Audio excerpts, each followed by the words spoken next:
श्री कृष्ण ने कहा है, सबसे बड़ा पाप है यह, सजा है भयानक। शास्त्रों पुराणों में बताया गया है कि मनुष्य धरती पर रहकर जो भी अच्छे या बुरे कर्म करते हैं, उन सभी कर्मों का लेखा जोखा मृत्यु के बाद होता है और उसके अनुसार सजा और पुनर्जन्म मिलता है।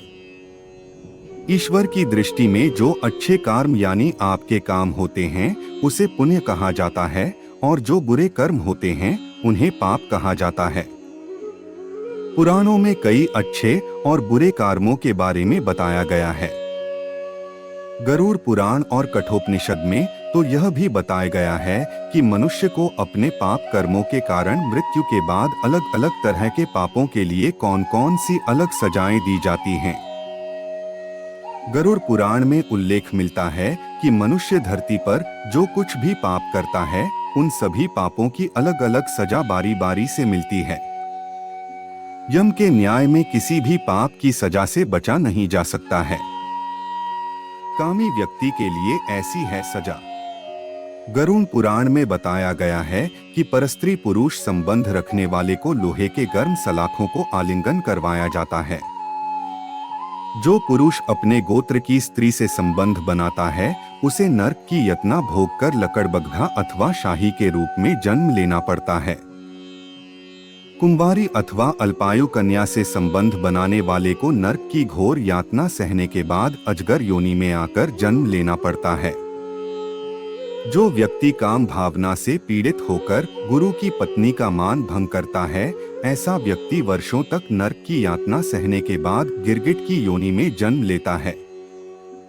मित्र के साथ विश्वासघात करके उसके पत्नी से संबंध बनाने वाले को यमराज गधा की योनि में जन्म देते हैं।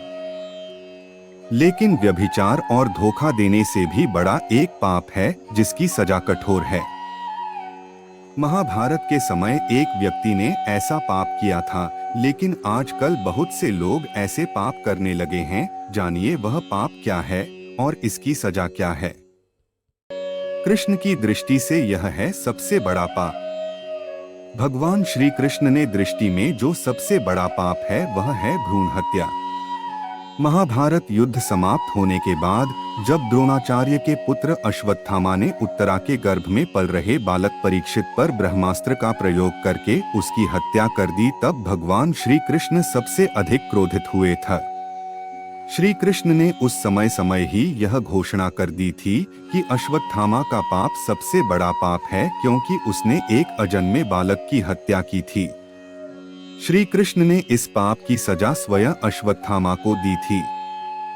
श्री कृष्ण ने अश्वत्थामा के सिर पर लगा चिंतामणि रत्न छीन लिया और शाप दिया कि तुमने जन्म तो देखा है, लेकिन मृत्यु को नहीं देख पाओगे, यानी जब तक सृष्टि रहेगी तुम धरती पर जीवित रहोगे और कष्ट प्राप्त करोगे। भ्रूण की हत्या करने वाले के लिए सबसे कठोर सजा निर्धारित है और ऐसे व्यक्ति को कई युगों तक इस सजा का दंड भुगतना पड़ता है।